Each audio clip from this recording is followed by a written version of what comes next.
حبي أنصار الهدى.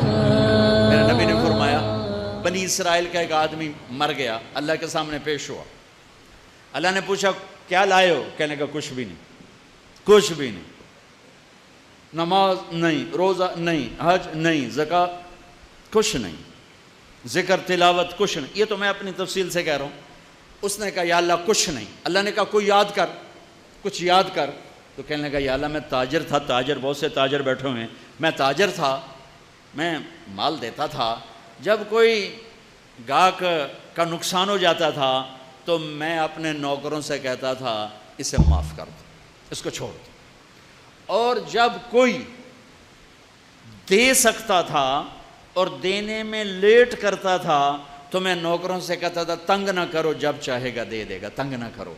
پیمنٹ پہ کتنی لڑائیاں ہوتی، کتنی ماں بہن کی عزتیں نیلام ہوتی ہیں صرف چند پیسوں پر، چند پیسوں پر، چند پیسوں پر.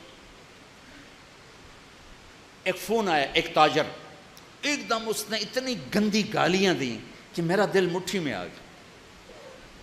جو فون بند ہو میں نے کہا کیا ہوا؟ کب پیمنٹ نہیں دیندا پیا. میں کہا کتنے لینے نہیں؟ کہ 3 لاکھ. میں کہا فٹے منہ تیرے 3 لاکھ دا، جو تو نے ابھی گالیاں دی ہیں، تو ساری کائنات کا لینے والا ہوتا اور تو یہ گالیاں دے دیتا تو تیرا نقصان زیادہ ہوتا، اس کا کم ہوتا. میں نے کہا دیکھو سنو، یا ادھار دینا بند کرو اور بازار کو صحیح تجارت پر لاؤ.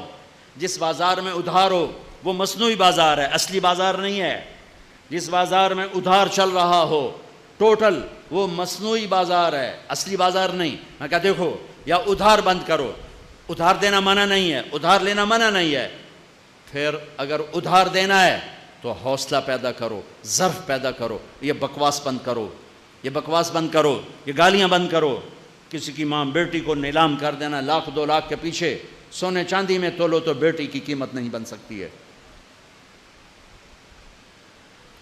انہوں نے کہا یا اللہ میرے پاس کچھ نہیں ہے، جو دے نہیں سکتا تھا معاف کر دیتا تھا، جو لیٹ کرتا تھا تنگ نہیں کرتا تھا. میرے رب نے کہا، میرے نبی فرما رہے ہیں، اللہ نے کہا میرے بندے تو میرے بندوں کو بہت آسانی دیتا رہا، چل میں بھی آسانی دیتا ہوں، چل تم بے ٹکٹا جنت جاؤ، جاؤ جنت میں جاؤ. حبي أنصار الهدى.